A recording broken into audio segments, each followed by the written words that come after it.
Hey, how's it going, guys? Mr. Boss for the win here, and in today's GTA 5 video, we're going to be talking about what are the best and the fastest unreleased vehicles. So when I'm making this video from the Super San Andreas Autosports update, there hasn't been any new unreleased vehicles come out. We know there's 11 total in the files, 10 land vehicles, 1 helicopter being the Sea Sparrow. So today, we're going to be talking about those 10 land vehicles, which ones are the fastest, and which ones are going to perform the best. Now, before we get into any of the results today, we need to talk about some of the values of the cars.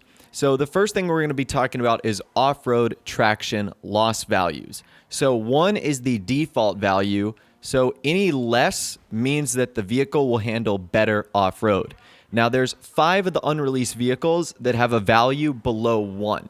So let's talk about those right now. You can see here the Cara has one of 0.15, which means it is really great off-road. So that actually might be something amazing about the Cara is it's got amazing off-road potential. You have the Flash GT sitting at 0.35. You have the GB200 sitting at 0.375, and the ISI Classic sitting at 0.3. So all of those are very similar. What I think is pretty crazy is that the ISI Classic performs just as well off-road as 2 of the rally sports cars, the GB200 and the Flash GT. So pretty cool stuff right there. And then by far the worst of them is the Michele, and that is at 0.6. But you would expect that from a Lampadati Sports Classic vehicle. So those are the off-road traction loss values. Let's talk about the downforce values now. So the higher the downforce value, the better traction the vehicle is going to have.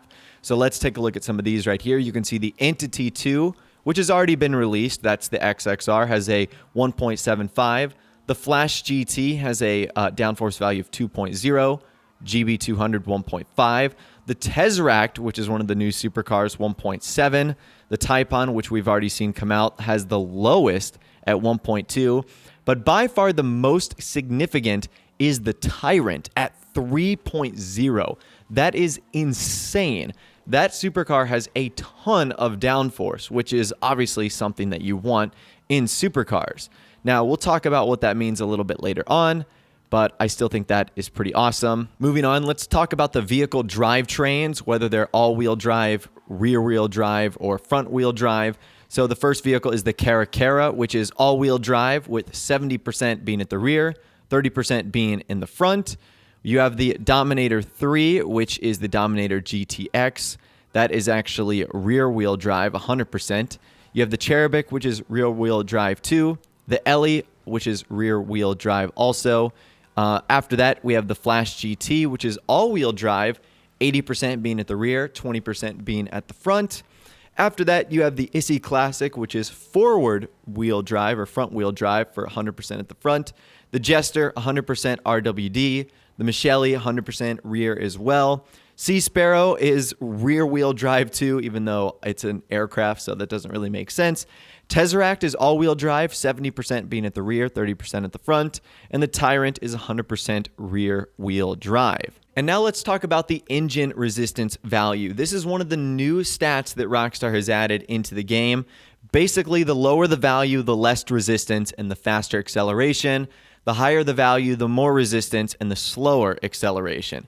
So the Cara has a 0.015, which is not terrible, but even a little bit will cause these vehicles to slow down. The Cherubic, 0.01, same with the Dominator and Ellie, 0.01. The Flash GT has the exact same amount as well, 0.01. The ISI Classic, Jester, and Michele don't have any, which I guess is cool. And then the Tesseract, 0.02, Tyrant, 0.02 as well. I know those stats are a little awkward and hard to understand at times, but that's a new stat that Rockstar has added for these vehicles in the game. Now, let's talk about the performance and the speed of these unreleased vehicles. So for this video, I'm going to be using the information gathered by a user Oleg, aka DJ Meg. So I'll leave his 2 testing videos in the description. Essentially what he's done is he's taken the unreleased cars and I think he's put them around Bruffy's testing track. Now, I'm not sure if these 2 guys are working together. They might be friends. I have no idea. But that's the source that I'm using for this video. So I'll leave both of those in the description. So what he's done is he's taking the unreleased vehicles around the test track and comparing them to the times that Bruffy has already gathered for the fastest vehicle of that class. I know that's a little bit confusing at first, but as we start to get into it, it will make more sense. All right, so I'm gonna go in order of the vehicles he's tested in the video. That way, if you pull up his video testing, you can kind of follow along as well. So the first vehicle he tested was the Dominator GTX, which is obviously competing in the muscle class. Now, the fastest muscle class vehicle we have right now is the Yosemite with a time of 1 minute, 6 seconds, 0.7. And the Dominator GTX didn't get a terrible time. It actually finished with a 1 minute 9.8. Although, like I said, it still isn't all that competitive. 3 seconds in the muscle class is actually a pretty big difference. And when you compare the fact that the Yosemite and the regular Dominator and the Sabre Turbo are all closer than that, it's still not going to be one of like the best muscle cars that you can have. So again, it's over 3 seconds slower. Staying in the muscles class, we have the Vapid Ellie. Now, right off the bat, I could tell you that this was not going to be a good performing car. The fact that it doesn't have a spoiler upgrade doesn't help either. And the Vapid Ellie was one of those cars that definitely really struggled. It finished with a 1 minute 14.6. Compare that to the Yosemite's 1 minute 06. That's almost a 10-second difference. So a lot of people are going to be buying the Vapid Ellie because of the Dominator Classic, because of the pop culture reference in movies and TV shows. But this is not a vehicle that you're going to want to use in muscle races. I'm sorry. The Vapid Ellie is just completely outclassed by a lot of the other vehicles. Now, let's move on to the sports car category. And we're going to start with the Flash GT. Now, this one's going to be kind of tricky because the Pariah is just a world-class car, and it has a time of 1 minute 0.8. So it's going to be hard to compare the sports vehicles. And the Flash GT isn't terrible. It just can't really compete with the Pariah. It finished with a time of 1 minute 6.9. So just about 6 or 7 seconds slower, which is a lot. But keep in mind, the Pariah is competing at like supercar levels.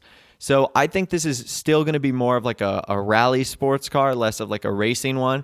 And don't get me wrong, I really enjoy the Flash GT, but man, it still being 6 or 7 seconds behind the Pariah is insane. Now after that, we have the supercars, and the best supercar now is the Wagner, pulling in a time of 59.19 seconds.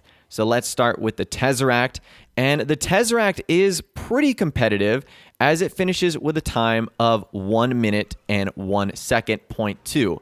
So roughly about maybe 2.5 seconds slower than the Wagner, which is not bad. Remember, this is an electric supercar, so this thing accelerates incredibly fast, which is obviously very cool. But at the end of the day, it's still 2 seconds slower than a car that's, half the price, basically. So that's something you're going to have to keep in mind as well. After that, we have the Tyrant. The Tyrant is that vehicle with the crazy downforce value, and it actually does really well. I'm telling you, that downforce value is insane. So it has a time of 1 minute 1.13, which again, really, really close to the Wagner, still more expensive, but at least it's really competitive.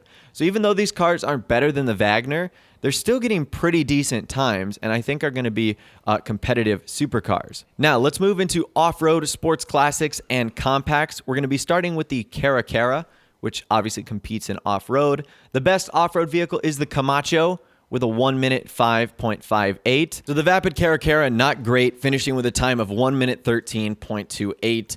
It's really just not competitive, and Rockstar probably made it for the target adversary mode or target assault races anyways. Let's move on to sports classics. Now, the best sports classic is the Turismo Classic with a 1 minute 4.59. And the Cherubic, as you expected, does not really come to that level at all. Its time is way worse than that, coming in at 1 minute 16.1, like 12 seconds slower. So you're not going to be using that vehicle for races. After that, you have the wasted opportunity that is the Jester Classic. And the Jester Classic, in my opinion, I don't even think should be in the Sports Classic, but it is really not all that competitive with the Turismo Classic. It comes in at a 1 minute 6.7, so a little over 2 seconds slower, But again, there's a pretty big difference in the sports classic category. After that, you have the Michele GT, which is also competing in the sports classic category. And the Michele GT, not competitive either. It has a 1 minute 13.28. And then the final vehicle we're going to be looking at today is the Issy Classic, which is competing against the Brioso RA with a 1 minute 11.272. And unfortunately, the Weenie Issy Classic is not competitive either. Its lap time is 1 minute 18.5. So over 7 seconds slower. So once again, if you want to look at that information in a little bit more depth and detail, I will leave a link to both those videos in the description. And probably the thing that's so frustrating about what Rockstar has done with these vehicles is they would probably all be way better if they had just not introduced the new handling flags. The Tyrant would probably destroy the Wagner. The Tesseract would definitely place in the top 10. The Dominator GTX would likely be the best of the muscle cars. The Flash GT would probably be on par with the LG RH8. And the Jester Classic could potentially beat the Turismo Classic. But with these new handling flags that Rockstar have added into the game, it really just destroys these vehicles, making them a lot worse than they actually are.